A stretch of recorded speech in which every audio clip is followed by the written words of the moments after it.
کله چې الله رب العزت د مسافر نه روح قبض کوي، اسرائیل علیه السلام ته حکم وکړي لاړ شه په پلانې ځای کې د پلاني زوی دا مسافر دی د دې نه روح قبض کا.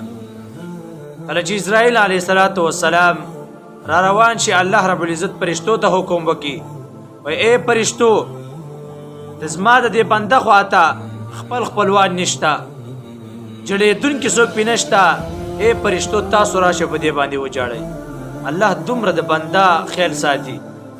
دغه نه وروسته اسرائیل علیه السلام ته الله حکم وکړي، اسرائیله د دې مسافر خواته زما د دې بنده خواته خپل خپلوان نشته چې دی په دې خپل خپلوانو باندې ډاډی د دین دا غم لږ سپک کي، څوک یې خواته نشته، لا چې خپل خپلوانو ته ټول مخامخ کا، ځکه دا خو سمندر پار پروت دی، ډېر لرې ځای کې پروت دی، خپل خپلوان یې نشته، سخته به بېدېرېږي، ټولو ته خپل ارسو ته مخامخ کی.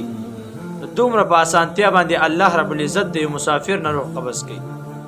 الله رب العزت دومره خیال د خپل بنده ساتي، لیکن بنده په څه باندې نن سر نه دی.